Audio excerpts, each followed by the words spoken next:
کہ بابا پاک فتن شریف کے حوالے سے بابا پاک فتن شریف کے پاس ایک عورت آئی اور اس عورت نے آ کر دودھ کا گلاس جو ہے وہ پیش کیا. انہوں نے کہا بابا یہ دودھ پی لو. انہوں نے کہا کہ تم مجھے دودھ کیوں پلاتی ہے؟ کہتی میں لوگوں کو کہوں گی کہ میرے ہاتھ سے بابا پاک فتن شریف نے دودھ پیا. آپ نے گلاس پکڑا. بابا سے لوگوں نے کہا کہ بابا آپ تو روزے کی عادت نہیں تھی اور آپ نے تو روزہ توڑ دیا.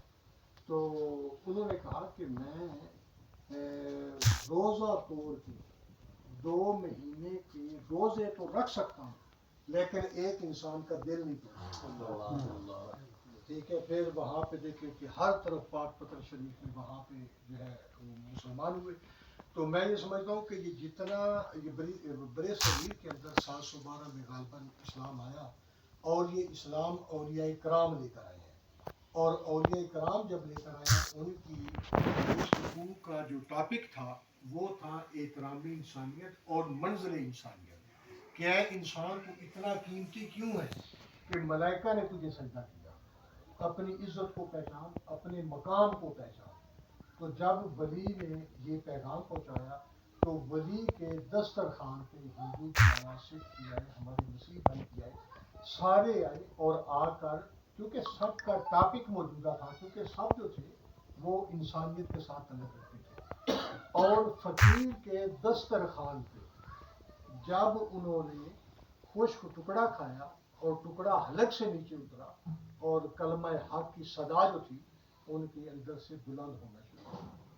تو جس کی وجہ سے انسان اور اسلام بھی جو پھیلا ہے, آپ دیکھیں مولانا صاحب کی موجودگی میں جب وحی نازل ہوئی تو پیغمبر اسلام نے جناب خدیجہ کبریٰ سے سلام اللہ علیہ سے کہا کہ اس طریقے سے وحی نازل ہوئی تو آپ نے فرمایا کہ آپ پریشان نہ ہوں.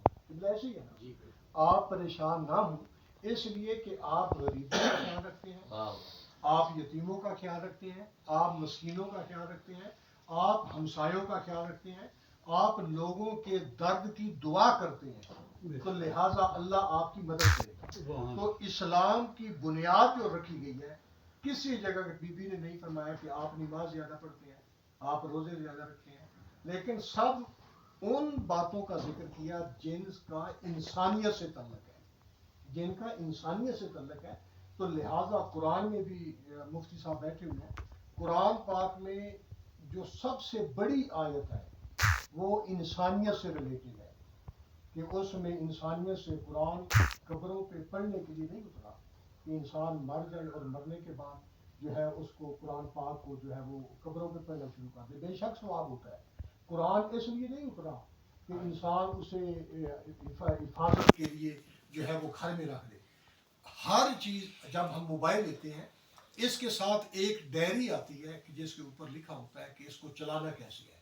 تو یہ قرآن جو ہے یہ انسان اللہ تعالیٰ نے جو مشینری تیار کی ہے, جو باڈی ہے, اس باڈی کو چلانے کے لیے اللہ تعالیٰ نے جو کتاب بھیجی ہے اس کا نام قرآن پاک ہے.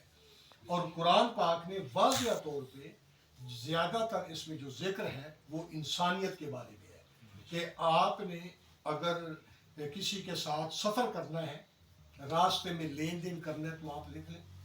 آپ نے سفر کرنا ہے تو آپ کی نماز کتنی رکعت ہوگی, آپ کے روزے کا کیا حیثیت ہوگی, یہاں تک کہ ہمسائے کے بارے میں بھی. تو اسی لیے رسول نے فرمایا کہ 4 نان مسلم ایسے ہیں جن کا احترام تم پر واجب ہے. والدین کا احترام واجب ہے چاہے وہ نان مسلم ہی کیوں نہ ہو, ہمسائے کا احترام واجب ہے چاہے وہ نان مسلم ہی کیوں نہ ہو, اور سوالی کو خیرات دینا واجب ہے چاہے وہ نان مسلم ہی کیوں نہ ہو, اور مہمان کی عزت کرنا واجب ہے چاہے وہ نان مسلم ہی کیوں نہ ہو. تو اس سے پتہ چلتا ہے کہ ہم زیادہ اولیاء کرام ان کا ٹاپک منزل انسانیت تھی.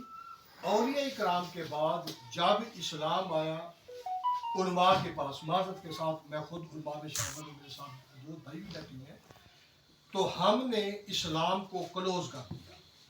ہم اسلام کے ایک کونے پہ کام کرنا شروع کرے. میں شیعہ ہوا, میں نے شیعت پہ کام کرنا شروع کر دیا, ایک نے دیوبند پہ کام شروع کر دیا, ایک نے بریلوی پہ کام شروع کر دیا.